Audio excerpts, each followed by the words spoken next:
दोस्तों, अब तक के भाग में आप लोग ने सुना किस प्रकार से राजा भोज को वह अद्भुत सिंहासन प्राप्त होता है। अद्भुत सिंहासन पर प्राप्त होने के बाद वो उनके राज्य में खुशियाँ मनाई जाती। राज्य में खुशियाँ मनाने के बाद राजा भोज उस अद्भुत सिंहासन पर बैठने के लिए आगे बढ़ते हैं, लेकिन वो अद्भुत जो सिंहासन पे 32 पुतलियाँ थी उन्हें बैठने से रोक देती हैं, मना कर देती हैं, यह कहकर कि महाराजा भोज, क्या आपके अंदर राजा विक्रमादित्य के 32 गुण विद्यमान हैं? अगर आपके अंदर ये 32 गुण विद्यमान हैं तभी आप सिंहासन पर बैठ सकते हैं, अन्यथा नहीं। महाराजा भोज रुक जाते हैं, थोड़ी देर सोचते हैं, फिर वह वापस चले जाते हैं। अगले दिन जैसे ही सिंहासन पर बैठने जाते हैं उन्हें जो है वो पुतली, पहले पुतली कहानी सुनाई। इसी तरह से हर एक भाग में आपने एक भाग में 19वें पुतली तक की कहानी सुन चुके हैं। आज का जो भाग में हम बताएंगे वो 20वीं पुतली ज्ञानमती ने क्या गुण बताए राजा विक्रमादित्य के महाराजा भोज को, उसको आज हम सुनेंगे। दोस्तों, ज्ञानमती कहती है, सुनिए महाराजा विक्रमादित्य, सुनिए महाराजा भोज महाविक्रमादित्य के 20वां गुण। तो दोस्तों, आप सबका हमारे इस कहानी के चैनल पर बहुत बहुत स्वागत व अभिनंदन है। आप लोगों का प्रेम स्नेह पाकर मैं बहुत खुश हूँ दोस्तों, और यही ईश्वर से प्रार्थना करता हूँ कि आप लोग भी अपने परिवार के साथ खुश होंगे, ज्ञान को बांट रहे होंगे। क्योंकि देखिए दोस्तों, ज्ञान जितना हम बांटते हैं, जितना हम पढ़ते हैं, जितना हम सुनते हैं, हम आगे बढ़ते हैं। क्योंकि आदमी का सबसे बड़ा हथियार क्या है? ज्ञान है।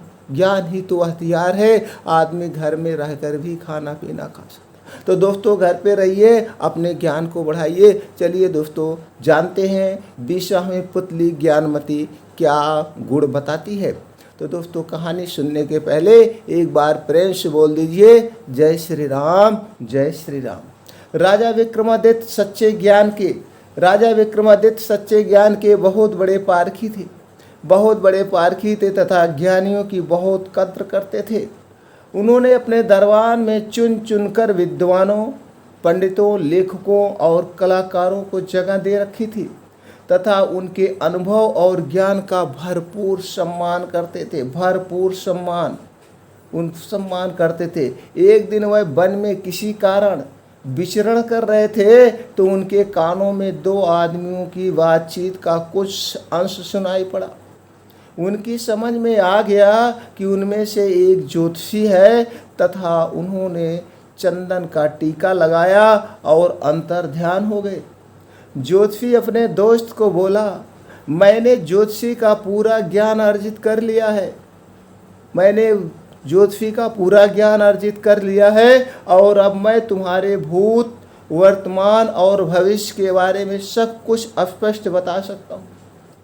दूसरी उसकी बातों में कोई रुचि न लेता हुआ बोला, तुम मेरे भूत और वर्तमान से पूरी तरह परिचित हो, इसलिए तुम सब कुछ बता सकते हो और अपने भविष्य के बारे में जानने की मेरी कोई इच्छा नहीं है।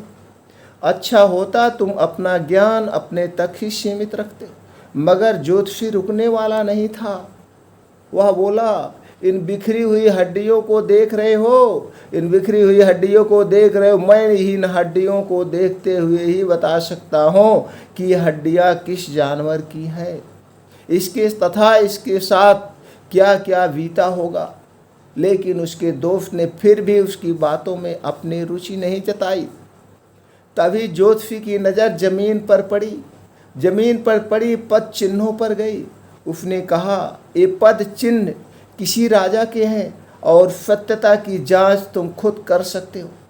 ज्योतिषी के अनुसार राजा के पाँव में ही प्रकृति रूप से कमल का चिन्ह होता है, जो यहाँ स्पष्ट नजर आ रहा है।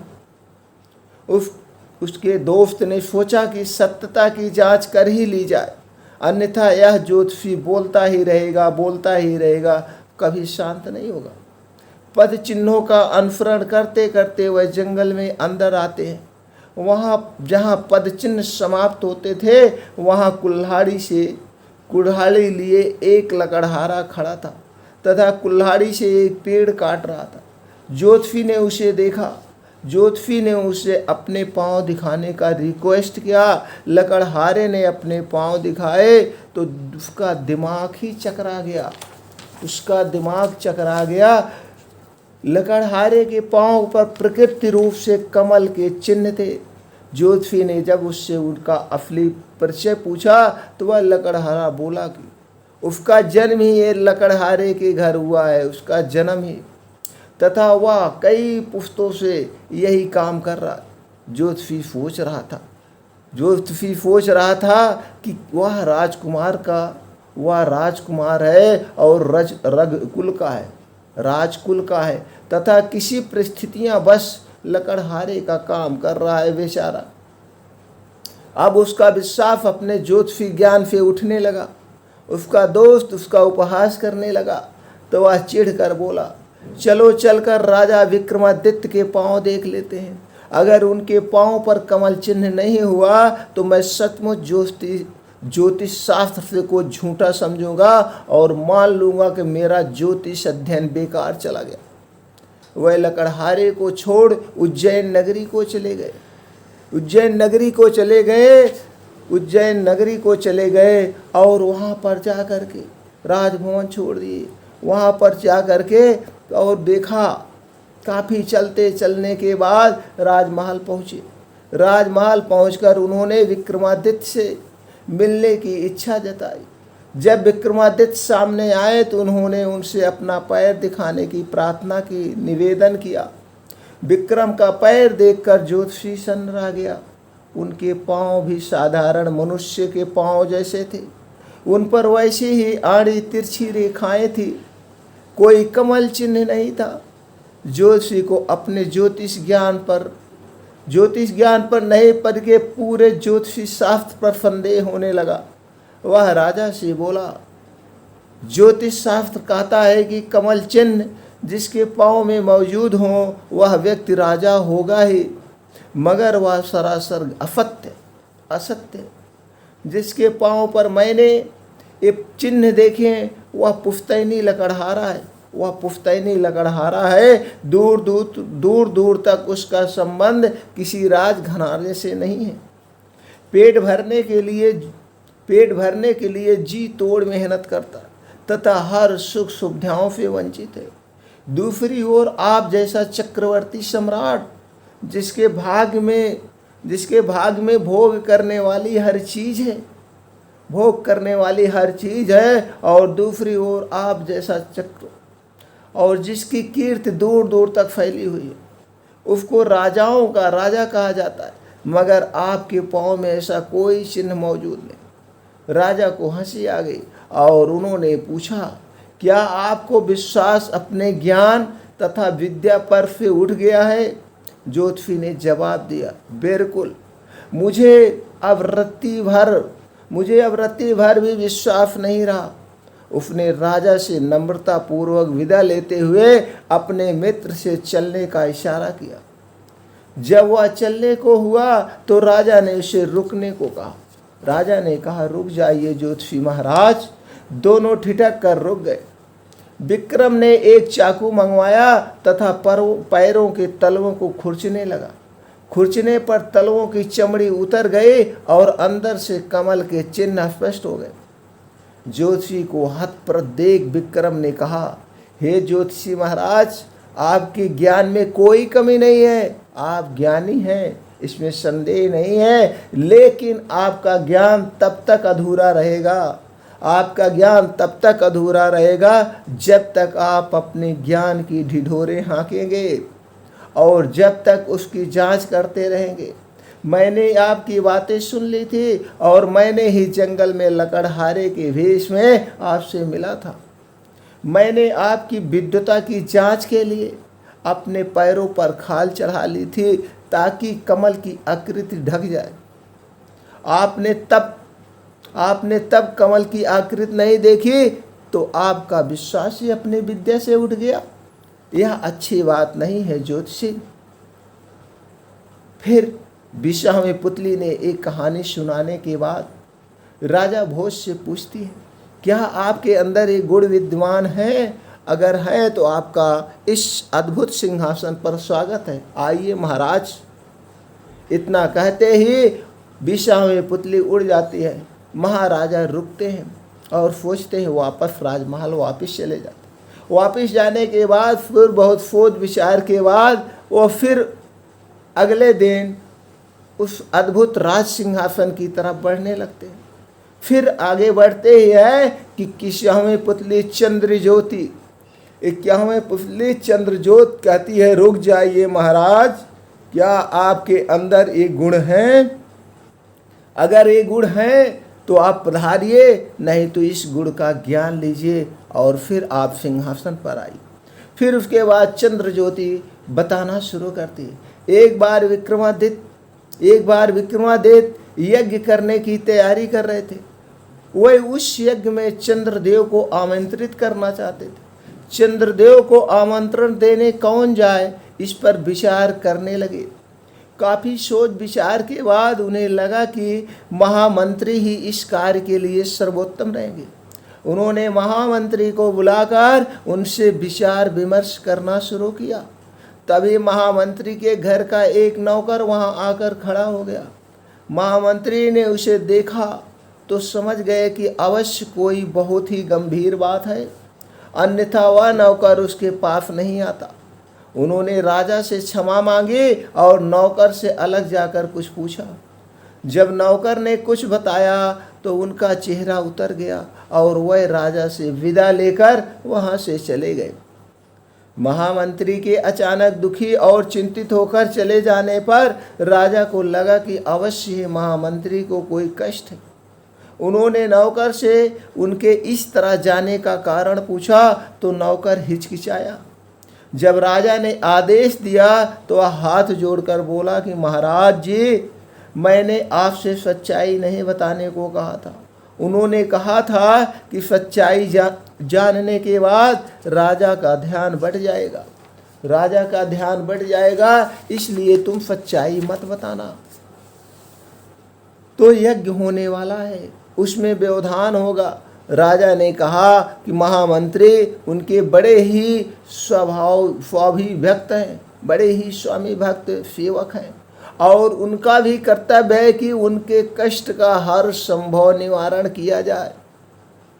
तब नौकर ने बताया कि महामंत्री जी की एकमात्र पुत्री बहुत लंबे समय से बीमार है।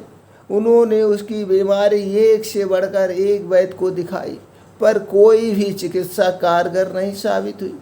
दुनिया की हर औषधि उसे दी गई, पर उसकी हालात बिगड़ती ही चली गई। अब उसकी हालात इतनी खराब हो चुकी है कि वह हिल डुल तक नहीं सकती है और मरणासन में पड़ी हुई है, बिस्तर पर पड़ी हुई।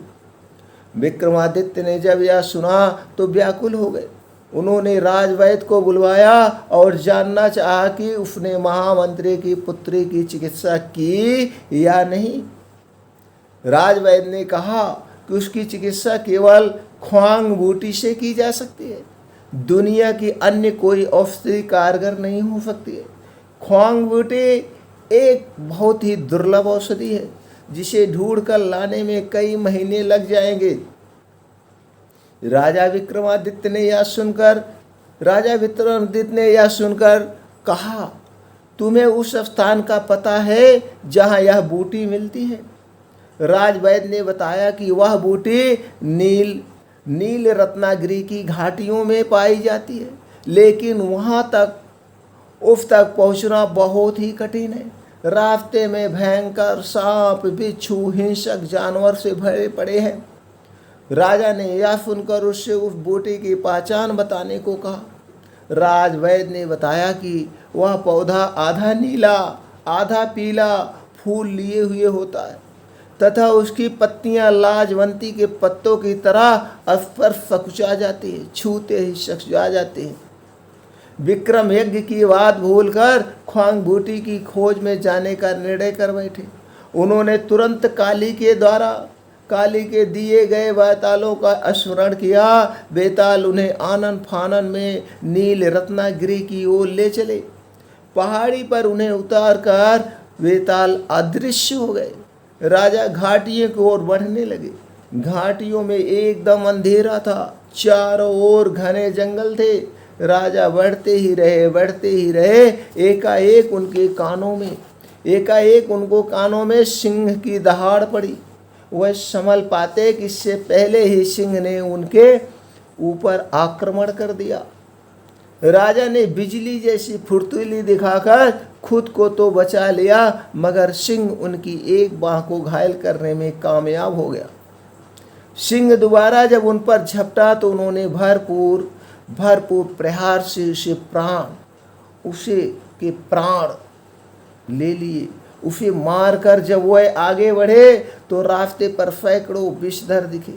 विक्रम तने भी नहीं घबराए और उन्होंने पत्थरों की वर्षा करके पूरी तरह से करके सांपों को भी रास्ते से हटा दिया। जितने भी सांप आए सबको मार के हटा दिया। उसके बाद आगे की ओर बढ़े चले गए।